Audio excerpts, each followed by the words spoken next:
Why wait to see if you'll get something you like this Valentine's Day when you can go to BlueNile.com and find something you'll love? Whether you're looking to treat yourself to a little winter sparkle or show a galentine how much you appreciate them, Blue Nile offers a wide selection of high-quality designs, expert guidance, and free 30-day returns for the ultimate peace of mind. You can even design your own jewelry. Right now, save up to 50% at BlueNile.com. That's BlueNile.com.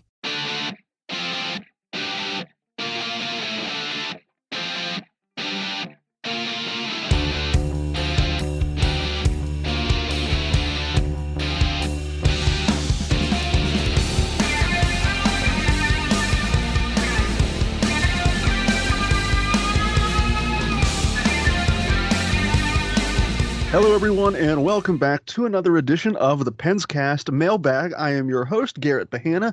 As always, alongside me, fellow Pennsburg contributor and co-host of the Penscast, now affiliated with the Skating Penguin Network and Fans First Sports Network, it's Robbie Noggle. Robbie, how have you been since last week's mailbag?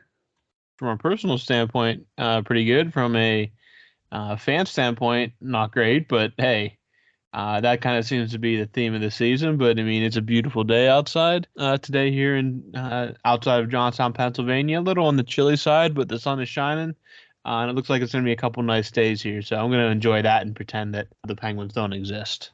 It is a beautiful day in the neighborhood as we celebrate Mr. Rogers' 95th birthday today. He would have turned 95 today, but we'll turn our attention, instead of talking about Mr. Rogers, we'll talk about the Penguins and some of your questions that the listeners have regarding the Pittsburgh Penguins. If you're a first-time listener of the Penscast Mailbag and you'd like to contribute to this mailbag episode, you can do so by following the Skating Penguin Network on Twitter at PenguinsFFSN, and give Fans First Sports Network a follow on Twitter as well at FansFirstSN. This will be the first episode that officially goes live, that we are officially affiliated with Fans First Sports Network. All of the behind-the-scenes technical things that we had to get done are officially done. We are officially no longer affiliated with SB Nation or Vox Media. Fans First Sports Network is getting off the ground, and we hope that you join us at the Skating Penguin Network and you like what you're listening to week in and week out with the Penscast Mailbag and the new show that will premiere on every Friday as well, that you've grown accustomed to. Robbie, as always, whenever we did or do mailbags, you always get question number one. That's no different here. We'll start out with question number one. That comes from Brian. The Athletics Hockey Podcast mentioned adding an award to the defenseman with the best offensive season and naming it either the Paul Coffey or Bobby Orr Award. What do you think about this potential for the best offensive defenseman? Yeah, I think it's an interesting idea because, I mean, would it be an award you voted on, or would it just be like the Art Ross where it goes to the highest scoring player? You figured that logically is how it would come out. Then does that mean that Norris goes back to a true, what the award says, true best defenseman? But, I mean, it's hard to argue that the highest scorer isn't the best defenseman. There's no reason that Cale Makar should be knocked because maybe his defensive play isn't as good as his offensive play. That's just how good he is. But if you want to recognize the best offensive defenseman, I think that's completely fair. And then if you want to make the Norris more of a defensive award, I think that can be fair as well. I don't hate the idea. I just, if you are you going to go, because technically, I guess you have an Art Ross award for the best forward, and you have a Lady Byng, or not a Lady Byng, the Selke award for the best two-way forward.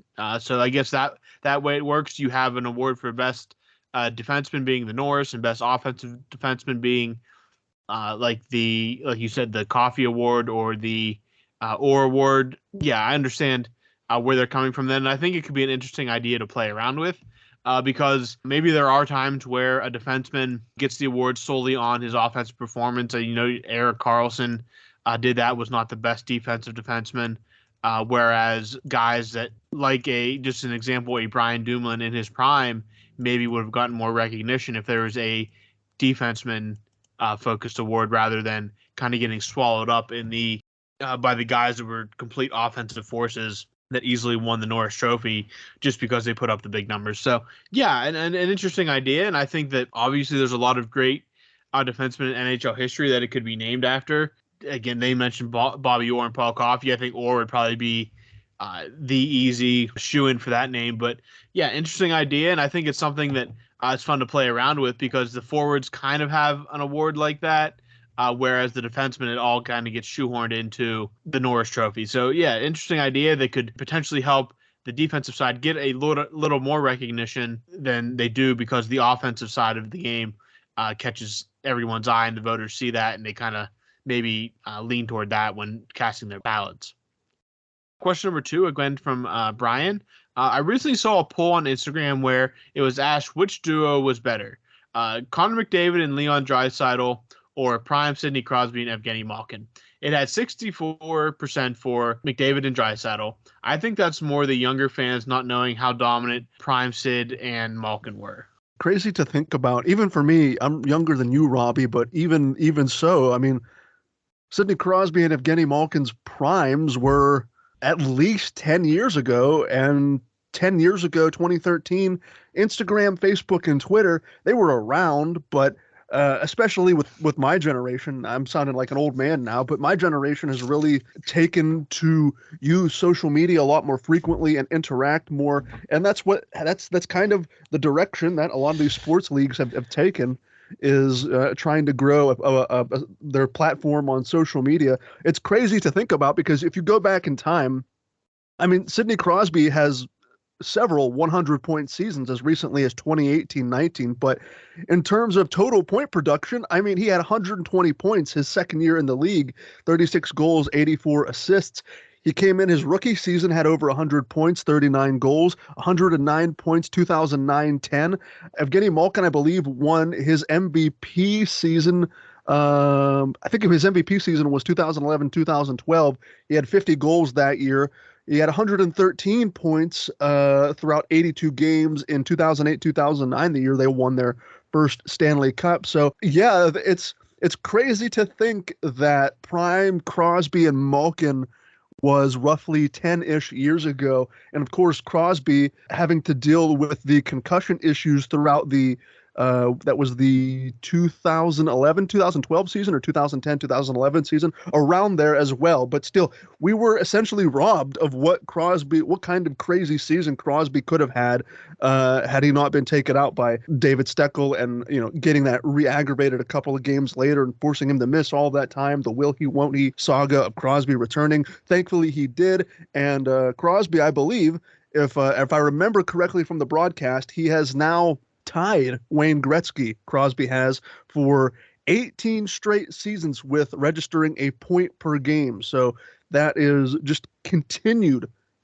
dominance by one of the best to ever do it in Sidney Crosby. But yeah, I think to your point, Brian, this just has to do with Draisaitl and McDavid basically developing and growing up in the NHL in the social media age more than it does than Sid and Gino. And I don't want to date myself or Robbie, but as we get older, yeah, we realize we aren't the prime demographic for who they're trying to attract on Instagram and those kinds of things. But yeah, if you are a younger fan listening to this, perhaps my age or younger than me, just starting to get into the sport, go back and look at some of the highlight tapes from 2008, 2009, 2010, 2011, that era of Penguins hockey. It was certainly something to behold, and so glad that we still have them producing at such an elite level today. Question number 3, also from Brian. News broke last week that the Quebec Major Junior Hockey League is banning all fighting starting in the 2023-24 season. Do you think this rule will eventually reach the NHL, and do you think fighting should be banned in any league? I mean, I understand banning it in a juniors type setting because it's just a little bit different. It's tough to tell players that are getting paid in the pros that they can't fight. Again, there's penalties involved. Obviously, it's even tough to suspend. In some leagues that when they fought in the junior ranks, you'd be suspended for a game or two. Now the Q is straight up banning it altogether. And I think at the professional level, you kind of seen what the NHL was hoping for, that it would just organically kind of phase itself out. And fighting has done exactly that. If you think back, how many fights do you think you even see a year? How much is drastically reduced just in the last 5 years, and then go back 10 for every 5 years to see how much it is drastically from a spectator standpoint fallen off. You don't see the fighting outside of your big melees that still happen, but you're never, I don't think, ever going to get rid of that, even if you quote unquote ban fighting. You just don't see the scraps much anymore, and it's just organically kind of worked itself out. The guys that were the grinders or the enforcers is not really a something that every team carries. It's not really a position that is in the NHL much anymore. Yeah, you get guys here and there, but even like Ryan Reeves, not really in the NHL anymore. Tom Wilson, not really. I mean, he has the offensive skill to stay in the league. He's not a fight first kind of guy. You just don't see those scraps really happening anymore. At least not maybe in reaction to a bad hit or in Jordan Binnington's case, just being mad all the time. You just don't see the scrapping nearly as much, and I think that the NHL figured it's going to organically work itself out of the game, and it kind of has done that. I mean, you just don't see the fights at the level that what you once saw, and so I don't think there's really a need to straight up ban it anymore because it's just no longer a major aspect of the professional game. Question number 4, again from Brian. Since we have some new question askers here, I want to reiterate that Garrett and I are here for Domi to the Pens this offseason and really here for bringing home our lost son, Jordan Staal. So this has kind of been an ongoing thing for Brian and I. A couple of weeks ago when we were talking about hypothetical trade acquisitions, I brought up the possibility of, at the time, acquiring Max Domi and or Jordan Staal. Since the trade deadline, Max Domi has been traded. He was traded to the Dallas Stars, and in 8 games, he's registered a goal and 2 assists, 3 points, and he's a -4. So maybe not having the greatest offensive impact, but yeah, both players are still slated to be unrestricted free agents. And if we have the kind of personnel turnover, perhaps executive turnover as well, if we're talking about Ron Hextall. Maybe Max Domi and Jordan Staal. I'm still conducting the Jordan Staal to Pittsburgh train. Don't worry about that. The train is going to make several stops throughout the summer as we try and bring Jordan Staal back to Pittsburgh. But at this point, yes, I think Domi and Staal would help immensely, considering the Penguins' recent struggles on a 3-game losing streak.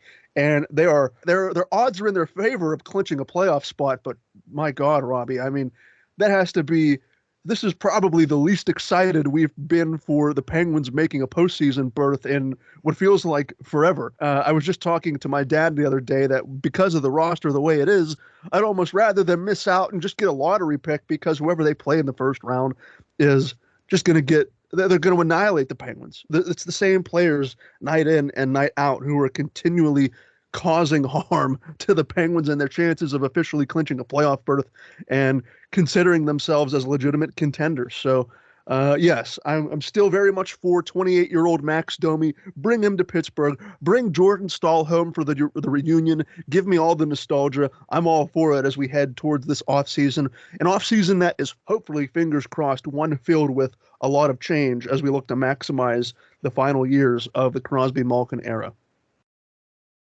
Question number 5 comes from Snail. What a name, Snail. An offseason trade idea Snail has. What about some sort of package of picks and players to the Vancouver Canucks for JT Miller and I think the defenseman's name is Ethan Bear, or JT Miller and Connor Garland? Who would you entertain being shipped out for a wish list type of player that makes sense for the win now Pittsburgh Penguins? So getting guys shipped out is much easier said than done, given what the contracts that, I mean, fingers crossed the new GM will be working with this offseason. And again, the names sound good. JT Miller's contract is just absurd. Ethan Bear, I think his numbers are pretty good, especially his underlying numbers. And Garland was kind of been on the wish list for Penguins fans for almost a better part of a year at this point. It's just so hard to project what the Penguins' plan is this offseason because everything feels such a mess. You have obviously you have your core three, Crosby, Malkin, and Letang coming back. Gensel and Russ, you have to think are coming back. You have to think that Raquel's not going anywhere. So there's that. Jason Zucker is a free agent. Does he come in at a price that you can afford? Because the argument's right there that he's been their best forward this year, and I can't really say anything against that because I think that's been completely true outside of Crosby and Malkin. Jason Zucker has absolutely been your third most important defenseman, and some nights your best player on the ice overall. The bottom six is a complete, just absolute nightmare. Nothing. Michael Granlund has 2 years at $5 million left after this. Maybe they can find a way to move that if they feel necessary. Jeff Carter still has a year left, and something bad there. And then defensively, Marcus Pettersson you expect to be back. But after that, I mean, is Jeff Petrie going to be trade bait? Brian Dumoulin likely gone. A bunch of guys on that lower tier there. P.O. Joseph, the future of the blue line back there. What's Ty Smith's status? So there's so many questions just as the roster is currently constructed that have to be answered before we can talk bringing in big names. But I do think that if the situation arises with a new general manager, I think you're going to see some overhaul on this roster. You're going to have to be competitive, like the Penguins should be competitive. So those names, obviously, are guys you're going to be mixed in, especially JT Miller. His name was very hot connected to the Penguins during the trade deadline. Garland's a guy that the Penguins fans have at least wanted for the better part of a year. So what they have to trade, I guess we'll find out. But there's definitely going to be some turnover. It just depends on how much they have to give up to get rid of some of these contracts to bring new guys in. Question number 6, we jump back to Brian here.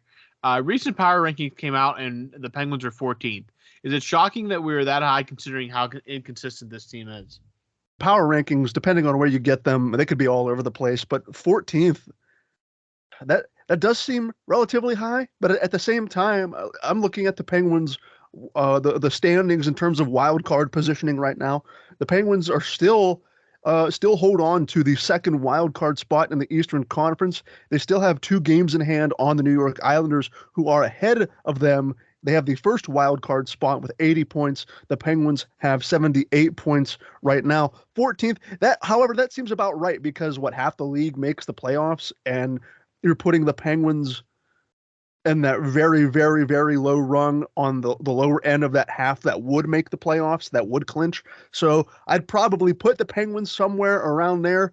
But boy, if with the losers of 3 straight, if things don't pick up quickly, that stove, you can start to feel some of the heat coming off of that stove. And boy, if they don't pick things up, especially tonight I think they're going against the Senators tonight. The weekend they had against the Rangers was just abysmal. And the cherry on top was that 6-0 loss. But power ranking wise, right now, like I said earlier, the things are in their favor the math is in their favor to clinch that playoff spot. However, it's shrinking by the day, and with more losses piling up, it could get even smaller, especially with the Florida Panthers nipping at the Penguins' heels. So 14th right now for general power ranking for conversation's sake. Yeah, I'd say that's accurate right now on March 20th, but it can change on a dime considering how poorly the Penguins have played recently. Question number 7 for you, Robbie, comes from Noah Jordan. Given Mike Sullivan's refusal to sit Carter and or Brian Dumoulin, and his insistence to continue to rely on both of these players in key situations, is it time to part with both Hextall and Mike Sullivan in the offseason? I mean, Hextall, I think you can talk about that as much as we want. And I think the conclusion is always going to be the same that, yeah, it's time to move on from Ron Hextall. And it's clear that he's not up to the task of what this team needs to be right now and what this franchise needs to be, which is still contending for Stanley Cups. Mike Sullivan, I kind of gave him the benefit of the doubt that he's playing, that he can only work with the roster he's given. But there are moves that can be made that simply removing those guys from the lineup, even if you aren't replacing them with superstars, they're more of an addition by subtraction kind of scenario. And he seems so gung-ho on making sure that not only are those guys getting a jersey every game, but they're being played in crucial instances of each game. And that is, the deployment is inexcusable. it just feels like unless he is purposely trying to get Ron Hextall fired, it is just it's a train bound for nowhere, and it's going to cost him his job. And if he's purposely sabotaging this team to get Ron Hextall fired, then I'm sorry, that's not good enough. And really, even if he's not, just the deployment alone and using these guys in the situation that he is completely inexcusable. We know what the issues are. We can all see it with our own two eyes that it's just beyond frustrating at this point, and really just overall inexcusable for a supposed one of the best coaches in hockey. So Hextall easily out the door, and I think that if they get a new general manager, that general manager could easily say, hey, I want to bring in my own guys, and very well could be nearing the end of Mike Sullivan's tenure with the Pittsburgh Penguins. Question number 8, again from Snail. With lots of money coming off the books this summer after a roller coaster season, it's safe to assume major shakeups to the roster, and hopefully the front office is inevitable. For conversation's sake, what are your thoughts on a blockbuster trade like Gensel for Huberdeau?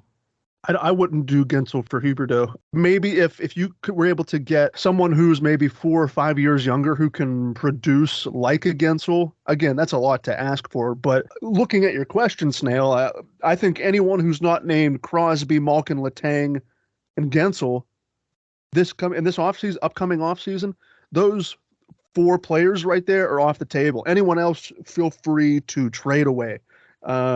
Jake Gensel is on an expiring contract, and he's very much due for a raise. This year, 65 games played, 30 goals, 32 assists, 62 points, almost a point per game player, 403 points throughout 440 NHL career games. So he is very much due for the raise that he was making. Jim Rutherford signed him to a $6 million cap hit, an extension of over, I think it was five years, starting at the 2019-2020 season. So Gensel is very much deserving of that, and I would put money on the fact that the Penguins, whether it's Ron Hextall or a new general manager, is going to extend Jake Gensel to be here to finish Crosby and Malkin's career. That is how certain I am. I'm willing to put money down on that. But for a trade, if you're including Gensel in a trade, see, Huberdeau is 28, 29. Gensel's going to be 29 at the start of next season. JT Miller's already 30. If you're going to get someone who's 4 or 5 years younger than Gensel who can produce on a similar level, it's going to cost probably more hefty assets in addition to Gensel to try and get younger and equally more productive than what you have in Jake Gensel right now. So I would keep Gensel. I wouldn't trade him, not for Huberdeau, not for Miller. You already have a bona fide top 6 winger who has instant made chemistry with Sidney Crosby. I wouldn't be trying to disrupt that, even though he is due for a contract this summer.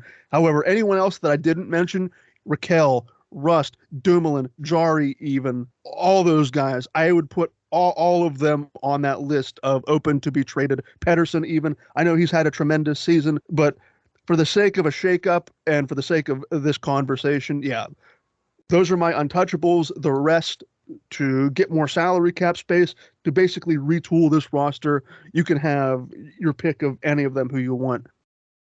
Question number 9 for you, Robbie. Would you like any of the 1990s brands back into the current hockey landscape? For Brian, it is to get Nike back into the fold and to bring back the old school Jofa helmets. Yeah, the old school Jofa helmets. Oh man, those things were pretty hideous. And this is going to be a kind of a topic around the NHL here in the coming year or so, because Adidas is backing out of the jersey game, and they will no longer be producing the NHL game jerseys. So that contract is going to be open again. It'll be interesting to see where exactly the NHL goes with it. I know that the fear from a lot of people who are tuned in to this kind of thing are that Fanatics jumps in and takes that contract, which, yeah, probably not a great idea. If you own any Fanatics branded gear, you're probably familiar with the quality not exactly being top notch all the time. And they've kind of made everybody that buys sports memorabilia online just hate their absolute guts. They're terrible customer service. They have basically a monopoly on where you want to buy sports gear for team gear. They run all the team shopping sites. They run all the major sport league shopping sites. I know the Steelers have their own store where you can buy from, which is really nice.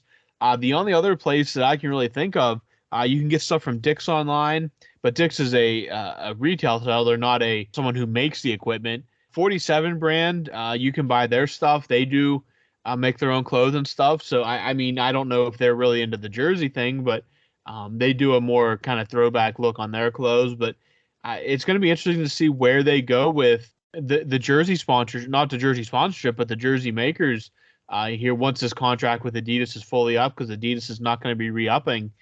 So Nike could get back into it. Maybe you'll see CCM back on the jerseys. It's tough to say exactly, but the Jofa lids are definitely a thing of the 90s, and personally, I think they should stay there. But yeah, it'll be, if you want to see what brands could potentially come into the NHL market, keep an eye on the jersey news in the coming years here to see what the NHL plan is for who's going to be making the sweaters once the Adidas contract is up. 10th and final question is from Brian once again. Who is the greatest pop punk singer of all time? I love getting questions related to pop punk. Well, I've compiled a list of some vocalists. I mean, my personal bias is probably going to go to Tom DeLonge of Blink-182, but I was looking, you have Tom DeLonge and Mark Hoppus, both of Blink-182, that they've both carved out really successful careers as writers and vocalists, with DeLonge doing both Blink and Angels and Airwaves, and Hoppus doing both Blink and Plus 44 in the mid-2000s, as well as other writing and vocal credits on a bunch of like side projects and cameo appearances on other different albums. Billie Joe Armstrong, of course, has to be included on any list when talking about pop punk or punk vocalists. Hayley Williams from Paramore, that was another name that instantly came to my mind. Parker Cannon from The Story So Far, and if you're looking for new age pop punk, Parker Cannon's new side project, No Pressure, I think their debut album came out in 2021, the summer of 2021 or 2022, I think. It's pretty recent. Patrick Stump from Fall Out Boy. If you consider Brendan Urie from Panic at the Disco, R.I.P., if you consider their first album really pop punk vibes, I know a lot of people hold that first album from Panic at the Disco at high regard and really sort of paved the way for the genre as a whole in the mid to late 2000s. So I think Brendan Urie has a great voice. Sad to see that Panic has decided to close up shop in the near future, but my personal bias is going to lead towards Tom DeLonge and that nasally Southern California, San Diego kind of voice that has become memed. If your voice is so iconic that it has become memed across social media, I mean, you've obviously done something right, and you've left some sort of mark on whatever it is you've done professionally. So I'll go Tom DeLonge, but again, any of the other vocalists that I've mentioned, you could make the argument for greatest pop punk singer of all time. But okay, what a fantastic way to end this week's edition of the Penscast Mailbag. Again, if you're interested and you want to follow along as we continue to grow the Penscast, we continue to grow the Skating Penguin Network, follow us on Twitter. Be sure to follow us and interact with us on Twitter. The Skating Penguin Network can be found at Penguins FFSN, and be sure to give Fans First Sports Network a follow as well at Fans First SN. This podcast will go live on Tuesday, March 21st, and we'll be back later in the week for the traditional news episode surrounding the latest happenings and goings-on with the free-falling Pittsburgh Penguins. But until then, I have been Garrett Bahana. Thank you so much for listening to this edition of the Penscast Mailbag, and we will talk to all of you again this time next week.